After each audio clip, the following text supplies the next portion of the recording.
I'm Cassy So Sassy. Welcome back to my channel. Today we are filming the Tomato Saga episode 3. Get comfortable because we're about to learn about maters.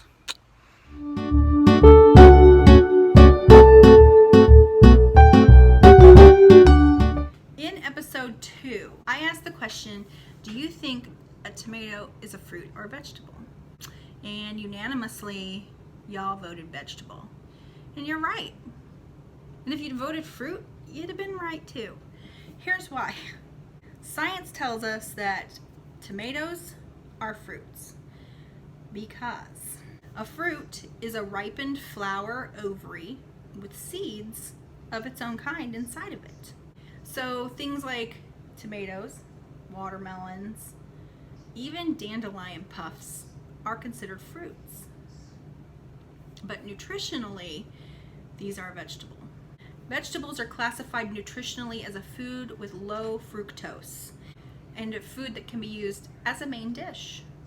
Fruit, on the other hand, nutritionally is classified as something that's sweet, that's more for snacks or desserts, and something that you don't want to eat a lot of because of the high fructose contained in them.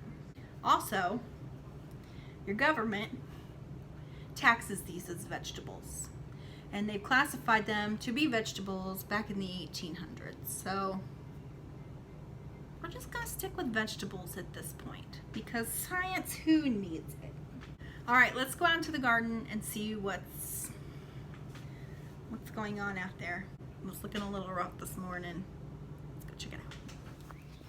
In the last few days, we have had over 6 inches of rain. My garden was flooded this morning. I'm a little nervous about stepping in it, but I have to get, it's not too bad.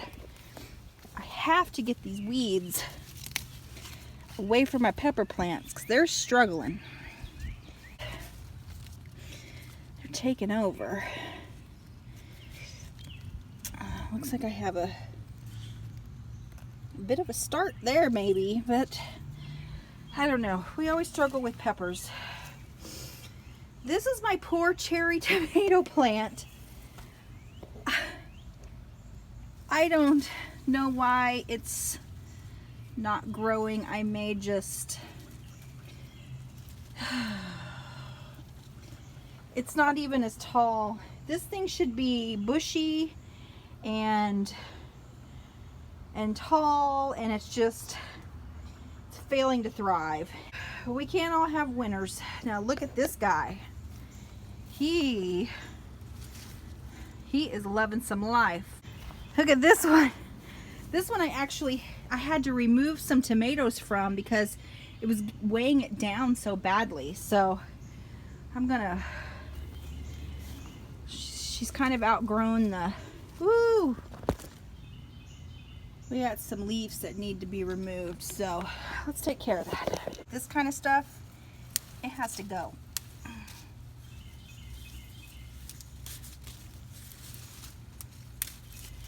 The plant is pulling nutrients from the ground, and it's wasting all of them on these lower leaves and stems, trying to keep them healthy when they're just clearly goners. But these tomatoes towards the bottom are kind of weighing the plant down. So now this one has been puffed back up and recaged properly. And this behemoth, whew, I think that is the pineapple one. And it is taken off. It's got some yellowing at the bottom too though, so we're gonna clean him up as well. Hey, look, it's taller than I am. I am 5'8" on a good day. And this tomato plant, whew, he's gonna be big. I don't know where my stick is, but I think that one in the back that's also doing good is the lemon boy.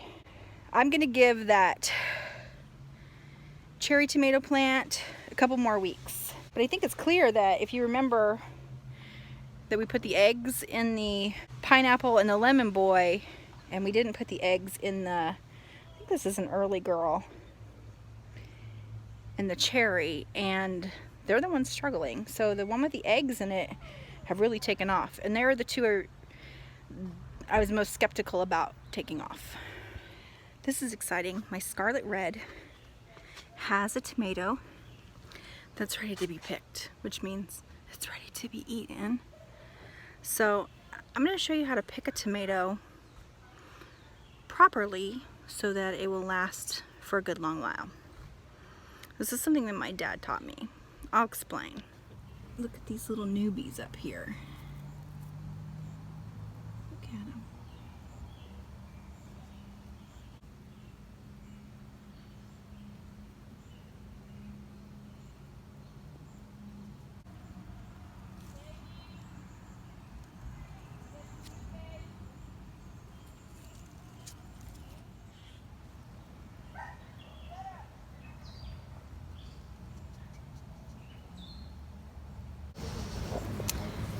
So the trick is to pick the tomato with the wig still on it, with its hair, wig, stem part.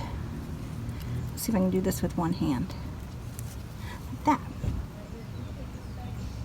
See? This one's almost ready. I think I'm gonna give it another day. Maybe it'll warm up tomorrow and we can grab a couple more of those off of there, because like I said, we need heat to make these ripen. So let's go inside and talk about why we kept the wig on. Keeping the stem top, or what I call the wig, on the top of the tomato is something that my dad taught me about back when he would garden when I was little and I would pick. This kind of acts like a Tupperware lid for your tomato. I have this tomato that I bought from my local farmer's market yesterday, and the tomatoes there don't have, you know, they spare us that part. Of course, because they, you know, they want you to look like you're getting a clean, ready to eat product, but what removing that actually does is it creates a hole, and in that hole you can get air, moisture, bacteria, and this kind of keeps that protected, and it will prolong the life of this tomato if you leave it sitting indoors. With it off, when the air and the moisture and the bacteria get in there, this tomato is going to break down faster. This tomato doesn't necessarily need its little wig on it because I'm going to eat it very soon. So my first one. I'm pretty excited to taste it.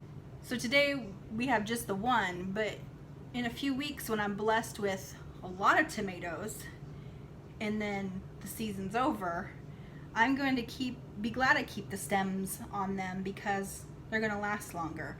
So trust me when I say you need a wig. You need to keep the wig on your tomato. So that's it for this episode of the Tomato Saga. Next episode, I'm planning on just kind of telling you some interesting facts about tomatoes that I've been learning as I've been reading about them. We never stop learning, no matter how old we are, right? So I will see you in episode 4, and thank you for watching. Bye.